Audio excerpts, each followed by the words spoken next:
Well, hello to all our returning viewers and hopefully some new ones as well. We're back again for another podcast. This is Welcome to the Sun, the Costa Blanca Property Podcast. I'm Aki, and as always, I'm joined by the wonderful Lisa and Colin of Welcome Estates. And it's great to see you guys both. Thanks for joining us. And, firstly, a quick hello to you guys. And I'm going to recap some of the stuff we did last episode at the beginning of this, and then we'll talk about what's coming up in the show, and in particular the London exhibition. We've got property of the week coming, guys. We've got viewers questions, we've got mythbusters, and absolutely all guns will be blazing. Firstly, guys, great to see you. As I've mentioned before, can you tell us a little bit about how the London exhibition went? Go on, Colin. I'll start. Oh, ladies go on, first. Lisa. Ladies first and all. The show was really, really good. Bars were great. Restaurants were great. Had loads of nice food. And we met a few new clients along the way as well. And the stand looked good as well. Yeah. Yeah, shout out to Chris who helped with the stand there, making that stand. It does look really good there. Colin, did you get to do your sort of Q&A on stage? Did you enjoy that? I did, yes. The old half an hour slot. Yeah, so I did the Friday, Saturday, Sunday. Some interesting points came up there, which I'm sure we will unearth. But yeah, always good to see the crowds out. And it was for, I think it was the best weather weekend we've ever had when we've been back to the UK as well. The sun shone on us. Here's an interesting one, guys. This is not even in anything we planned, but when the sun's out in England, it's absolutely beautiful. Are people more likely to buy property from you in the winter when they're really feeling they're missing the sun? Yeah, they are. Yeah. I think they're more likely to inquire, I would say. We can tell what the weather's doing in Spain sometimes just by the inquiries that are coming through. So if it's cold and miserable and it's something that people have been thinking about, what a great way to cheer yourself up by flicking and clicking through different properties in the sun. I don't think it changes people who are actually going to buy a property at some point, if that makes sense. I don't think the weather can change that. If it's a real plan, short term, mid-term, long term, I think that one of the reasons you're doing it is because I think this is the only show I can think of for a number of years that I've gone back and my sunglasses have come out my bag. Fantastic case. So, Colin, obviously, you deal with a lot of people, like face-to-face interactions. What is it at the minute? What's the hot topic? What are buyers asking the most? Well, I mean, there's the usual where a lot of people simply don't know where to start, and it can be quite daunting coming abroad and finding the right people to align yourself with. So that's always the most common one, and quite easily the simplest one for us to deal with. I mean, so some of the questions that again raised the head from a place in the sun. We got a couple of people asking about this 100% tax, which was thrown by a lovely hand grenade by Pedro Sanchez in January, so that people need to be aware of it. They need to be aware of what's being said. But there was a lot of conversation around that, and these things have always got to be put into context. So yeah, there was a number of people asking about that. Did that come up on the show? Would it come up on the show questions? Because yeah. While Colin's off there talking on stage, I have to stay back at the stand and do some work, you see. So I don't always know what's being asked on the actual pod. But was it asked on the actual live sessions? Yeah. So I think one person on Friday and one person on Sunday asked it in the Q&A, and the difficulty people have got is that there was absolutely no context to the announcement, and there was no detail given either. And the thing that we have to do in these is take a very measured approach, because the word that we have to use in this is we really need to understand the context in what these announcements were. So if we go back to January, Pedro Sanchez, who's in a very slim minority government who's hanging on to power by the skin of its teeth had made an announcement saying that he wanted to reform the Spanish housing market. Now, one key piece of, I won't even call it information, it was a headline, it wasn't information.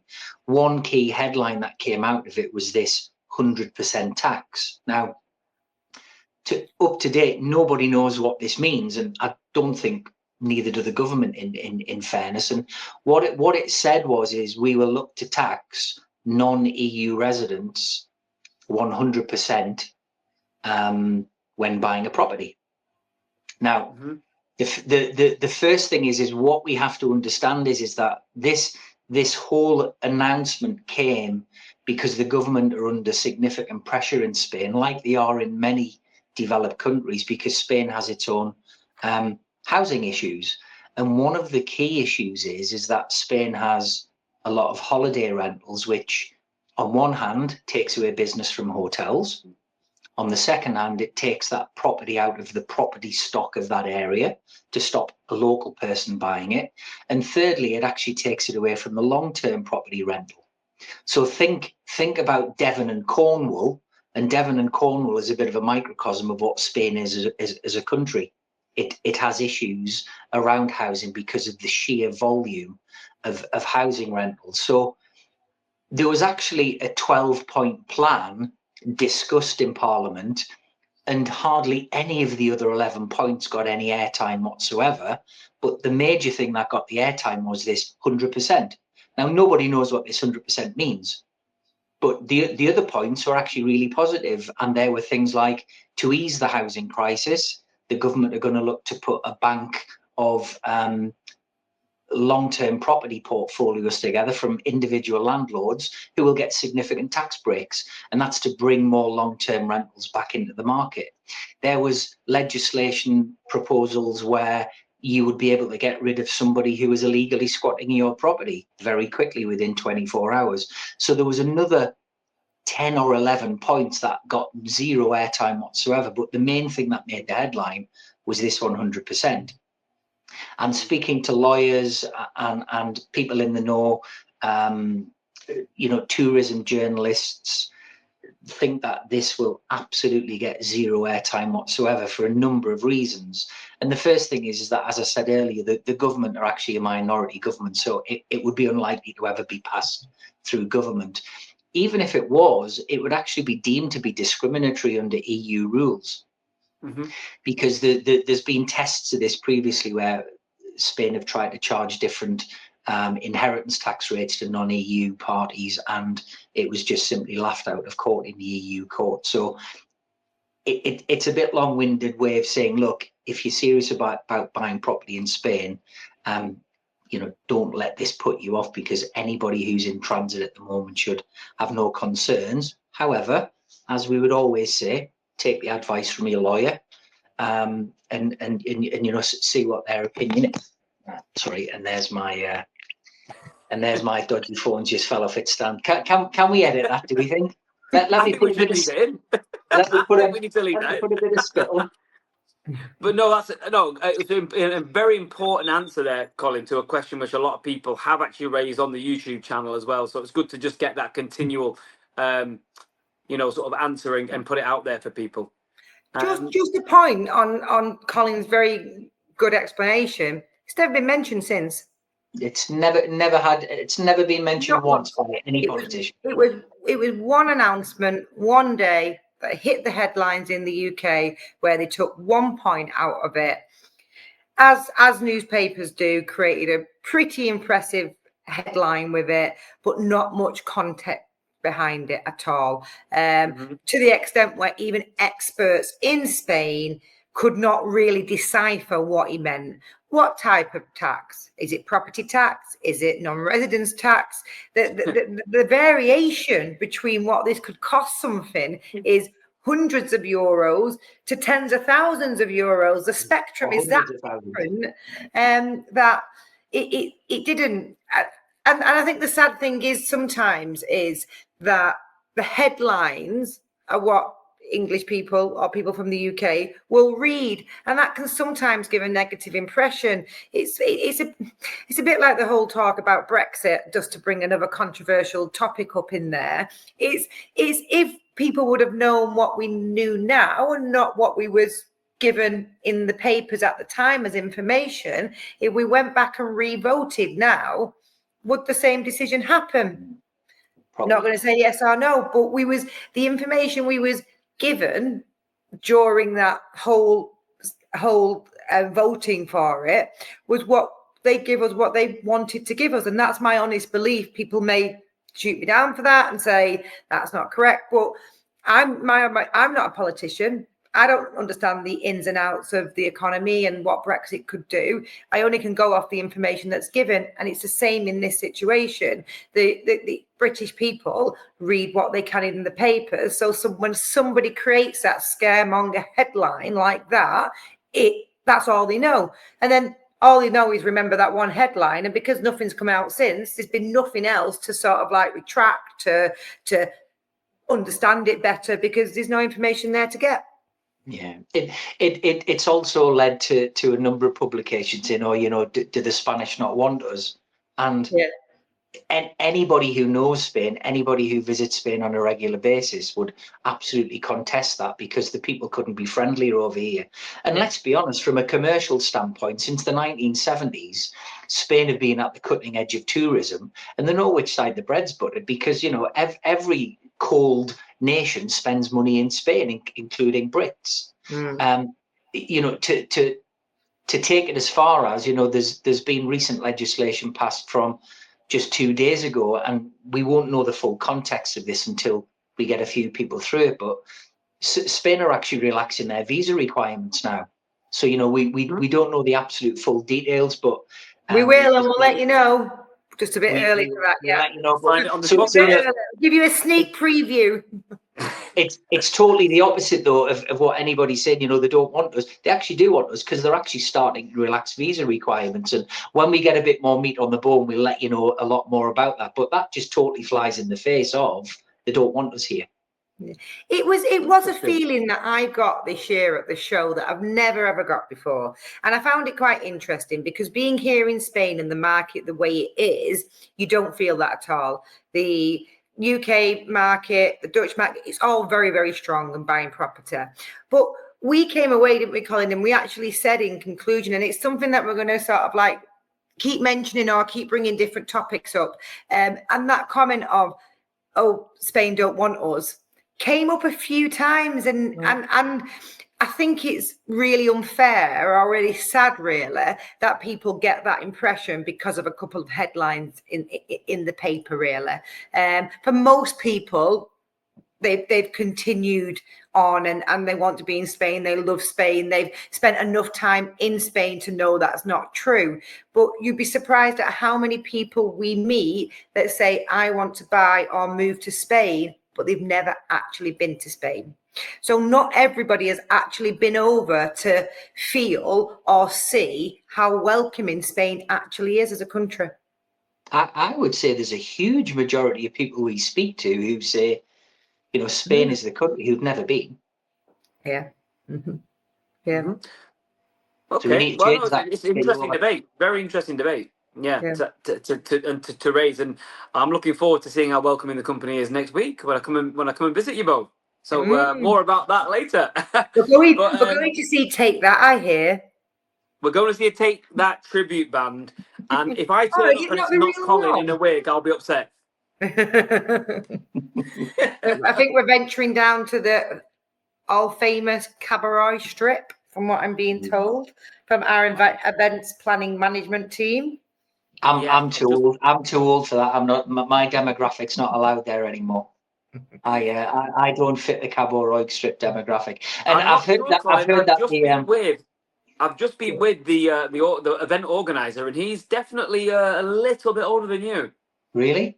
And what about the corner flag act? Have they got the red carpet rolled out for you after all your shameless plugging of a couple of episodes ago? I actually only did it so I would get a free breakfast. So let's see if it works. I don't blame you. I've had nothing, by the way. So there you go. Right, come on, boys. Back to serious business. A place in the sun, London. So taxes, taxes was a big question. Then I would say there was a little bit of feeling in regards to does Spain not want us, and that was conversations that we had. I would say the next biggest thing that I was asked, why should we come to the Costa Blanca and not go to the Costa del Sol? Yeah, that's a good one. That is the question. And what did you say when those people asked that, Lisa? What was your response? My response was, I hope you've got really, really, really, really, really big pockets if you're going down to the Costa del Sol, because the price difference is unbelievable. So, for example, this is just a little bit rough. Nobody quote me on this, and Colin, correct me if I'm wrong. But I was actually on another meeting today with somebody who was asking me prices and square footage, and I said just like every other country, I can't really say to you now that is a price per square footage of a property in Spain, because it all depends on location, orientation, etc., etc., etc. It's not one fits all. But on average, I would say in the Costa Blanca, for example, it costs on average now 250,000 euros for around a 100 square metre 2-bedroom apartment. Okay, that's about the average price at the minute. If you then, so that's Costa Blanca South. If you go down to Murcia area, which is more up and coming, and only up and coming because it's an area that's not as well known, that probably price drops down to maybe, what would you say, Colin, 200, 210? You could get a nice 2-bedroom apartment. Yeah, and we're talking relatively modern for that as well. Yeah. What would you say, Costa del Sol, Ake, for a 100 square metre property apartment? Oh, now I do not know, but it's going to be considerably more than, right? Yeah. Colin, would you say? Well, it depends where in the Costa del Sol, but I'm going 350 minimum for that. Yeah. You can't get much change out of 350 in the sought after areas. Just like any area, there is many, but you're looking at villa prices for Costa del Sol. So that's one reason. But that doesn't matter if you love the Costa del Sol and you have those funds available to have that. That's great. But there's other reasons, I would say, also why the Costa Blanca is a great area. Colin's got a great explanation about the weather. It's brilliant. It's a complete different, the temperature's different in Costa Blanca than it is at Costa del Sol. What else would I tell them? That the sun shines brightly in all of them. And there's all lovely beaches, there's all lovely bars and restaurants, there's some beautiful areas and golf courses in the Costa Blanca. So that was a question that I got asked so many times at the show. And it's because prices have risen so much in the Costa del Sol, because that was the first place that all us Brits went to. So as soon as we swarm an area, we ourselves drive the price up because demand is high. Property stock is low. So we drove the prices up in those areas. So they've now become highly populated. Demand is higher than supply. So prices have gone up. So then what's happened then is, because of that, people have gone to the Costa Blanca, particularly the Costa Blanca South, I would say, because of climate and location. But that itself now has grown in price, not as much as the Costa del Sol, but it's definitely increased around, I'd say, 15-20% in the last 3 years, I would say. Yeah, but that's why people are now discovering Murcia as well, because that's now so the Costa Blanca is becoming the same equivalent for some people, depending on budget, and now people are discovering Murcia. The other interesting thing is when you're over in the Costa del Sol, the actual cost of living, to eat out and drink out, and even your communal fees and your council taxes are much higher than they are in the Costa Blanca. So to get a meal out there and drinks, it's quite a lot higher in certain places, as Lisa said, the places where most people would recognize as being the Costa del Sol. It's a much higher price point once you actually get here, so you've got to think about that as well. What was your next Sounds top like the question? exhibition. There was a lot of new discussion and a lot of open, frank discussion going on at the exhibition. Definitely, it's a great arena to have these conversations. It's a great. Obviously, people have their own choices, have their own wish lists. All we can do is advise and maybe signpost people in the right direction. But I found the show really good. That I'm just looking there. Oh, something really exciting though. So the show looked really, really, really, really good. It was really good. But I had people come up to me to say, we watched your YouTube channel. First time. It was really nice. So they came over to speak to us specifically. As you can imagine, if you've never been to a show like that, there's many agents, there's many stands. It can be a little bit overwhelming sometimes when you walk in, but because they knew us and our faces, we were the first place for them to come to feel comfortable, and I found that really nice. Great. That's never part of why we started to do it. Well, no, it sounds like it was a brilliant event. And before we move on to the next section, just tell us a little bit about when the next exhibitions are. Are there any planned? Can people come out to see you again? Birmingham. Was that really good? Right. Not really. I couldn't tell you the date off the top of my head, though. It's sometime in September. I think it's around the 20th of September. It's that weekend. Okay. Right. Yeah. So we'll keep you posted, guys, because I know there'll probably be some people out there who would look forward to come and meeting everybody, meeting the team in Birmingham. Yeah, Birmingham is always really, really busy because the location is quite easy. It's quite central and quite easy to access, where obviously places like London can be a bit more tricky. But Birmingham is normally a really, really good show. Okay, brilliant. Well, I'll tell you what, that's all from the exhibition, but let's move on to a recurring feature every week. We've got another belter for you. Okay, it's property of the week, a villa in Los Alcázares. It's 372,000 euros. And I think, Colin, are you going to take us through this property? You nearly got it right, Aki. Your pronunciation was nearly spot on. Los Alcázares. LA to me. I just call it Los Alcázares. I like it. So the locals, we work with a guy called Magic Mike who lives in Los Alcázares, and its nickname for anybody from outside the area is LA. So it's really cool. This is a really good example of what we were just talking about 5 minutes ago, because Los Alcázares is just inside Murcia, so it's pretty coastal. You're pretty close to the Mar Menor. The Mar Menor is a water inlet which isn't tidal. People would know it as being near the La Manga resort for anybody who's an old golfer who would know these areas. So this is a beautiful new build villa. It's got a solarium.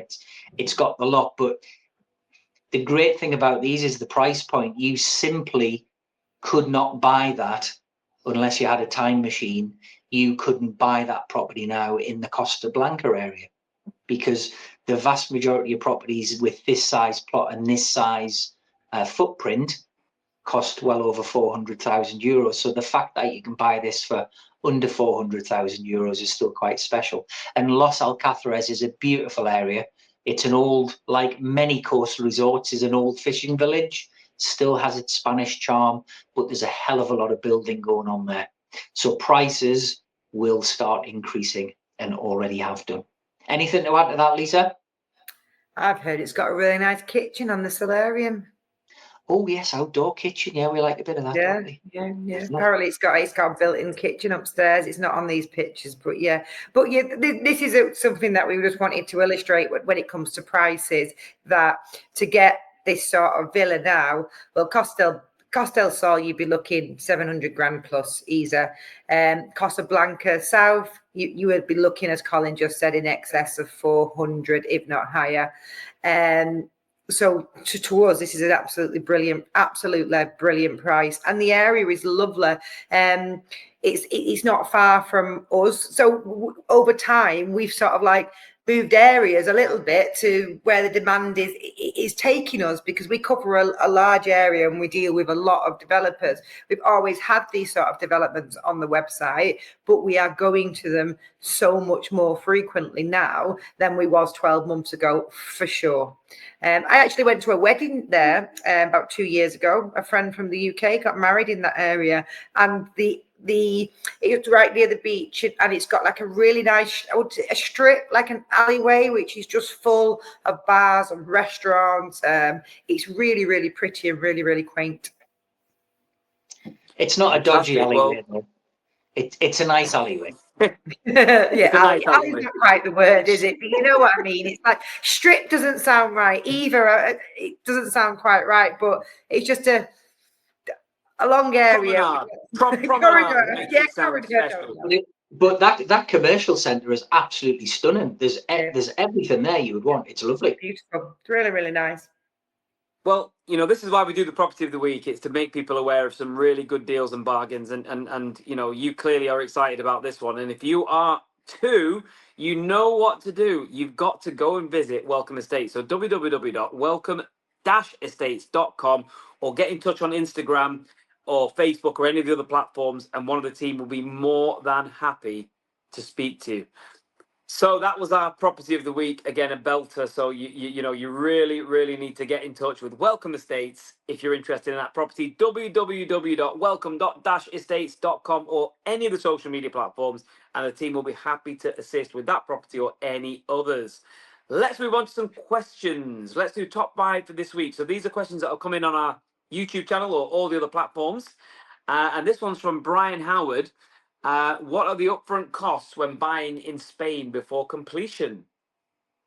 Hi, Brian. Great question. So buying costs, I think we've probably mentioned these a couple of times, but it's really important just to keep reinforcing it, because unlike the UK, the property you see at price advertised, there is more cost. So it's really important when you're working out your budget and what you can spend that you know that. But we always say on average, if you work in around 15% of the property price, so if you're buying something at 100, 15,000, if you 230,000, so on, this then makes sure that everything's covered. So everything from your tax on the property, which can vary slightly different from variation to variation, but 15 is the max. 15% is the max. If you get some change, brilliant. But so your tax will be covered, your solicitors, and within that they will use the notary, and all your fees for that will be included. Your searches on the property, gaining your power of attorney, national insurance number, Spanish bank account, everything that you need would be included in that 15%. Yeah. One other minor point is you can't add your buying costs if you're taking a mortgage. Yeah, good so point. your mortgage, you've got to have that cash over and above your deposit. You can't add it onto your mortgage. Yeah. Thank you very much. Hope that answers your question, Brian. This is from Mr. K. Bramwell. How do I know a property is legally registered and safe to buy? By using a good qualified solicitor. So this is not really too dissimilar to the UK. When you purchase a property, so in Spain, to take a property off the market, you have to reserve the property. So when you reserve it, it's took off the market, and to reserve it, you've got to pay cold hard cash. So, you know, most agents will charge between 5 and possibly 10,000 euros for you to do that. Now, what you should have included within most standard reservation contracts is, if the property was, say, for instance, a property on top of a hill that had never been registered and could never be made legal, and your lawyer couldn't do the work to satisfy that legality, then you would get your deposit back. But let's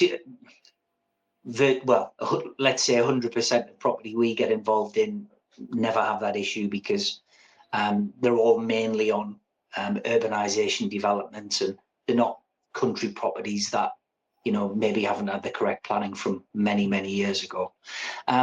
One interesting thing though is that when you purchase a property with a swimming pool in, more times than not, the swimming pools, for whatever reason, tend not to be registered on the deeds, and it's relatively simple for a lawyer to do that.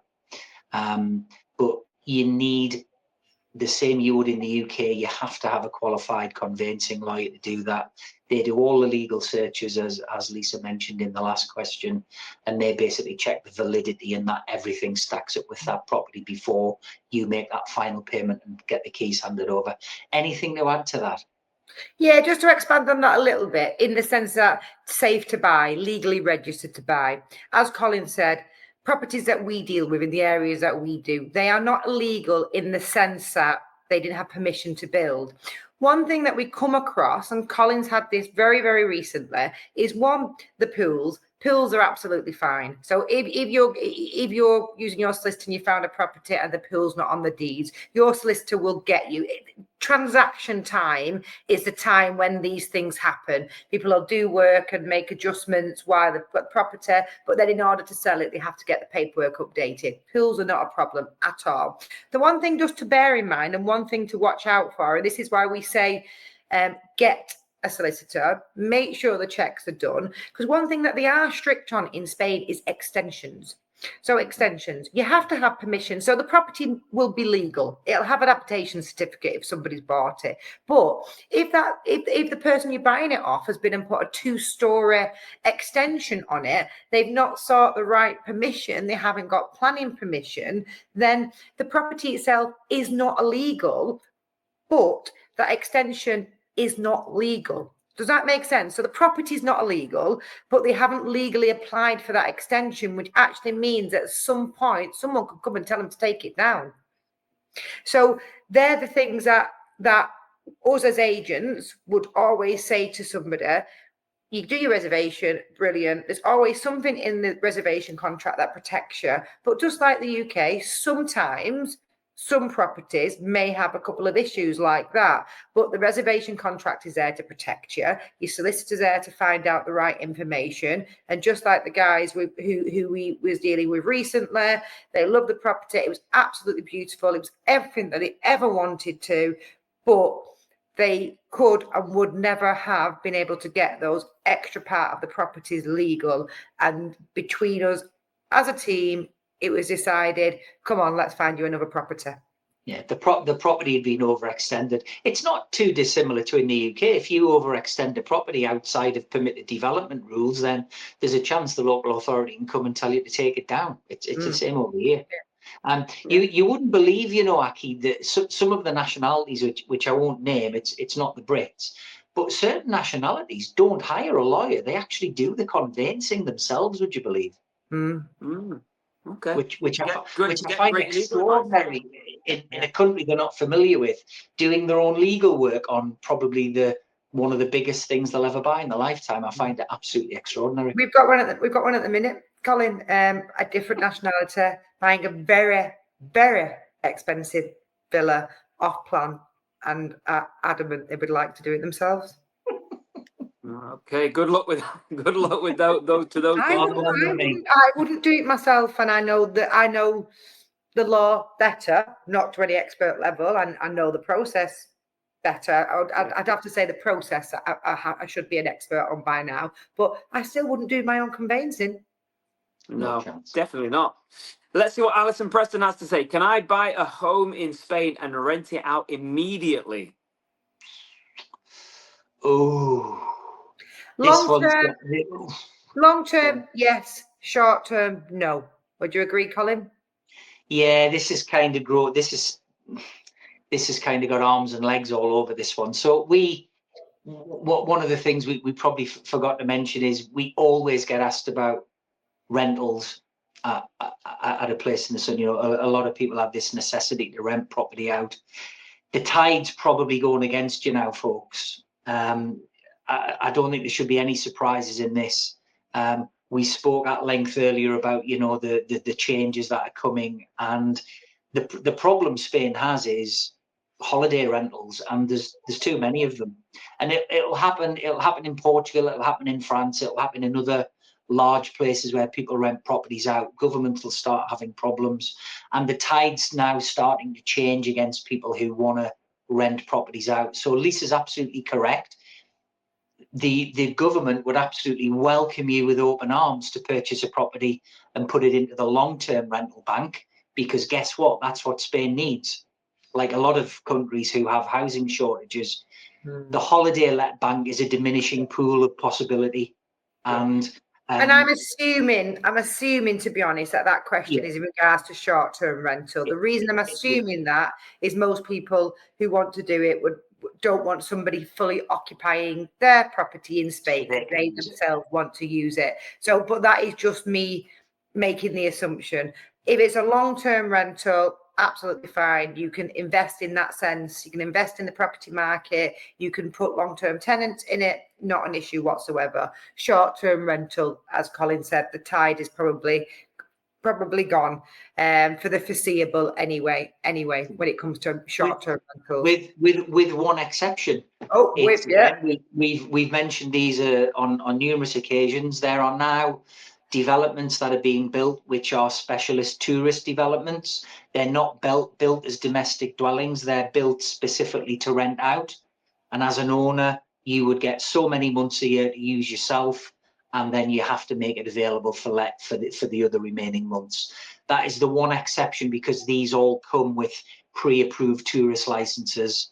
They're just a little, your budget's got to be a little bit higher to buy these, because they're very high end, and they'll command top dollar in the rental market, but they're being snapped up left, right and centre by investors all over the Costa Blanca. For investors from all over the world as well, buying into them. Yep.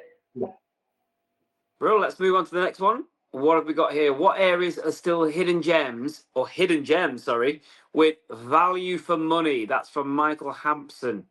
Murcia, 110% at the minute. Murcia is beautiful, lovely, up and coming, and still at the minute, and it won't stay this way. I can say that with massive confidence. It will not stay this way. There is some beautiful areas in Murcia, lots of new developments going up at the minute, because it's not as well known, because it's more of a hidden gem. Prices have started now to creep up, but they're still right at the bottom of creeping up. I'm not sure it still qualifies as a hidden gem. It's not as well known, but I think your hidden gems are really getting harder and harder to find. One trend I've particularly picked up on recently is we're getting a lot of inquiries for new build properties in the countryside. So if somebody's got more of a leaning to, maybe relocate and not want to be in the middle of everything, and, they want an absolutely gigantic plot of 10,000 square meters plus, there's a lot of building now going on in the countryside at very, very competitive prices. So for instance, we had a client out last week who has picked a 14,000 square meter plot and having a 3-bedroom house built on it for around 300,000 euros plus costs. Now, you just simply couldn't buy that anywhere else other than the country. But that seems to be becoming more and more popular, because there's obviously the land available in Spain. It's a big country.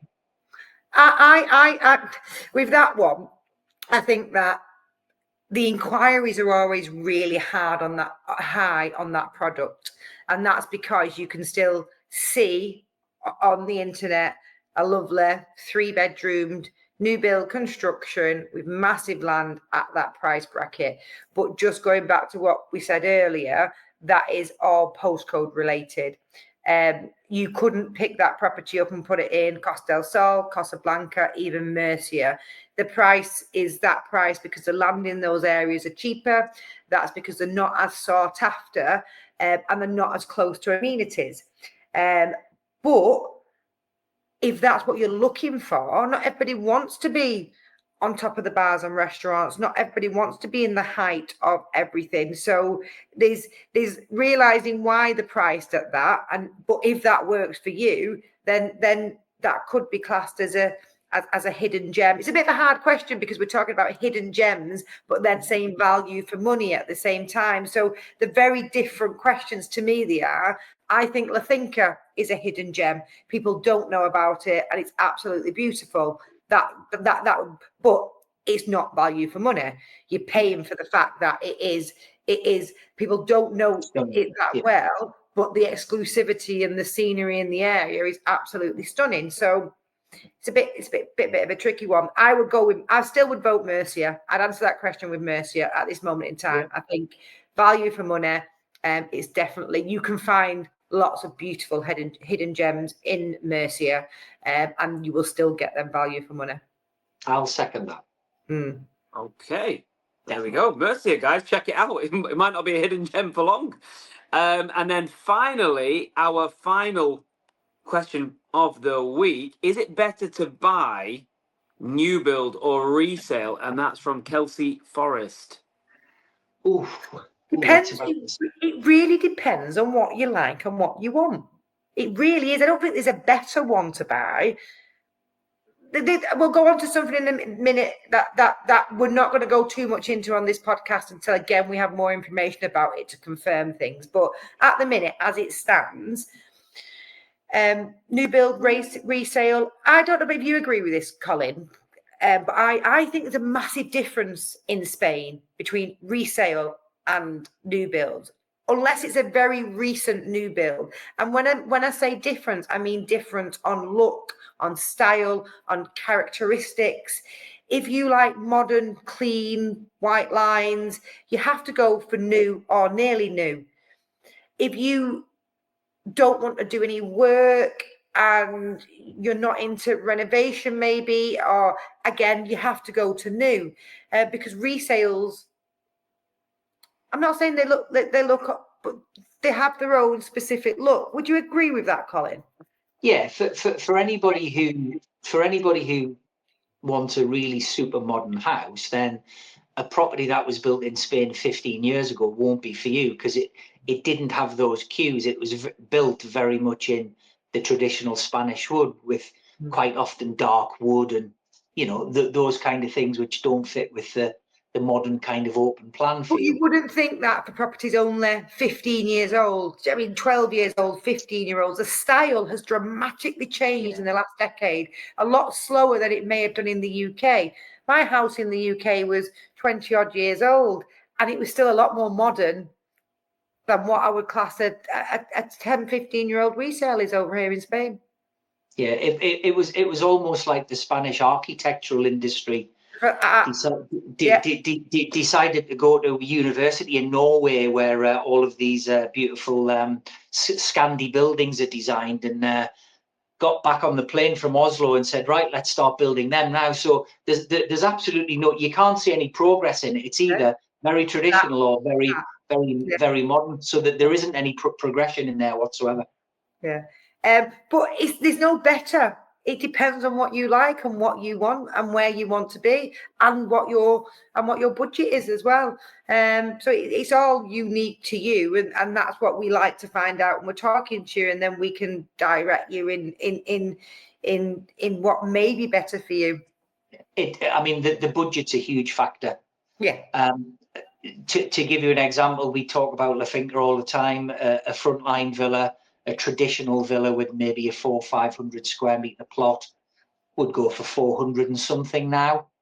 There's just a recent development sold out of 6 or 7 villas, frontline, that were brand new, sold for 640. So you can see there's a huge difference in cost between the old and the new. But people who've got the budget might prefer something brand new with all the guarantees and everything else that comes with it. But it depends what your taste is. If you want traditional, you ain't going to get that with a new build. Mm-hmm. The benefit of a new build, just to touch on it, is obviously they are built a different standard, especially when we're talking about EPCs, which are coming up a lot in conversation at this moment in time, because obviously there's lots of changes coming up all over Europe, and it's something we'll get into on another podcast, because the whole of Europe has got a project at the minute, haven't they, to improve energy efficiency across the whole of Europe. So the good thing about a new build is it's built to that standard at this moment in time, so you never have any worries about that. You don't have to make any adaptations or changes to your property to make it more environmentally friendly. You've also got warranties with new builds as well, so in that sense if that's what you're looking for as well. You'd have like a 10-year warranty on your property as well. Okie dokie. Well, there you go, guys. It's a debate there, isn't it? I didn't think there was ever going to be a winner there because they both have their merits. But there we go. Thanks for that conclusive discussion. Let's move on to our final section, which is Mythbusters. I hope Chris has got the sound effect ready here. Oh, look at that! What are the chances of that happening? So let's go for this one. Buying a new property comes with a 10-year structural guarantee. Is this a myth or is it a fact? Fact. It's a fact. It's a fact. Yeah. Oh, okay. Oh, what was that? The new sound effect. Yeah. No, that just touched on it in the last question. It is a fact. It's a legal requirement in Spain. They have different warranties for different things. Colin would be a lot better than telling you than me, but they have different years depending if it's appliances, if it's electrics, but the whole building structurally has a 10-year guarantee. Okay, there we go. Next one. Is it easier to get residency in the UK than it is in Spain? Myth or fact? I don't know. Oh, I'm going to have to be careful what I say. It's a tough one, actually. Yes, a tough one. I've actually got no idea because I don't actually know how easy it is to get residency in the UK. I don't know. Obviously, we just had it, didn't we? And it's really funny until you live, until something like this comes in your life, like the prospect of moving away or moving countries, you can completely ignorant to these sort of things. Well, sorry, but that's my opinion on these things, because the things that I'd never, ever thought about before moving to another country and selling property in another country. So I know the rules and regulations when it comes to European countries, Brits coming from them. But again, it'd be good to have a little bit more context behind the question, because who? I think on that, to be honest, I'd take a stab at it and say it's probably similar. I mean, if you look at, immigration into the UK prior to Brexit, it was easy for low-paid migrant workers, say farm workers who would pick crops, etc. Obviously, you had your highly paid medical professions and all the rest of it who, were in huge demand from the NHS. But if you remember, after Brexit, the UK struggled for migrant work because they didn't have anybody to pick the crops. So therefore, it must have been really tightened up. The interesting thing about Spain, though, is we didn't touch on this earlier about the whole thing of Spain don't want us. They're actually in the process of applying for a work visa even easier now for non-EUs as well. So when we get a bit more information on that, we'll share that with you. It's very complex for anybody at the moment. But again, things are starting to open up. Channels of communication starting to open up, and it's getting a bit softer. And just recently, again, we were talking to lawyers at the show, and there is new rules afoot to make it much easier for somebody not from the EU to come to Spain and get a work contract. So watch this space, and we'll bring you more when we know it. Yeah, I think I'm an educated guess, but this is just completely just my interpretation of it. When Brexit happened, people didn't necessarily have a choice of what happened. It was agreed, and that was part of the withdrawal agreement. It was agreed what happened. It's like Spain and France and Portugal. They've all got ideas of what they want to do themselves, but the original agreement, everybody followed suit to the rules that was there. And that was the same. And the UK came to similar agreements because they had to agree within that withdrawal of how they would not welcome people from other countries. So unless there's been massive changes, which I've not heard about, it must be very similar to the UK than it would be from Spain. We've just never tried it. We've never tried to get rid of it. Are we agreed it's neither a myth nor truth? We are agreed. It's middle ground. Unless you're a Premier League football. We're agreed. We need a new sound effect for that one, Chris. And finally, Driving in Spain is tricky and no one indicates. People love these questions. Obviously, people don't look at always watch the other podcasts, which is absolutely fine. But it's all driving. Just is it because it's on the other side of the road, maybe, and maybe I've just become a little bit used to it now, so I don't see. But we get asked all the time, and I'll say again, I think it's so much easier to drive in Spain than the UK, hands down. It's not tricky, but again, But no, indicators are optional extras over here, Aki. So that part of it's actually right. I would go with that. Who was it? I was in the car with somebody the other day. I can't remember who it was. He went, "Oh wow, you are a real Spanish driver now." I said, "What do you mean?" He went, "All the way around the roundabout in the outside lane." Yeah, you've got to watch roundabouts. Whenever you come to Spain, come and talk to us, and we'll give you a tutorial on how to drive round a roundabout. Yeah, because it's different. But I don't think indicators. I think they're just There's there. only one way to people to find out. They need to get out to visit you and find out for themselves. We'll put you in the conversation. Well. Every one of our viewings includes a roundabout tutorial as well, Aki. How's about that? That sounds great. And then they've got to come over here to Milton Keynes afterwards. Yeah, you just have to buy a property. What can you want? And then you get a free roundabout tutorial. Well, there you go, guys. So nice. There's our Mythbusters. Some of them didn't even have sound effects for them because they were so hard. But that wraps up this episode of Welcome to the Sun, and it's been a good episode there, guys. Lots covered, lots of interesting discussion. Heck of a lot of interesting discussion. And we'll be back again next week to broach a whole host of new topics, and of course we'll have a new property of the week as well. Guys, is there anything you want to say to close us off? No. Just thanks to everybody for watching. Aki, you're looking very dapper today. Loving the waistcoat and suit you. Thank you. Appreciate that. It was better when I had my tie on. A bit later over here today. You can see it's getting a bit darker in the. We've all been such busy bees over the past couple of weeks from London and meeting clients and here. I was in London with Aki for a completely unrelated event last weekend as well. So we've all been out and about really. So it's been good to catch up again. I've got a G&T waiting. Adios. Fantastic. Enjoy that, Colin. Enjoy it. Great to see you, Lisa, as well. All right, guys, make sure you tune in next time for the Welcome to the Sun Costa Blanca Property Podcast. Bye.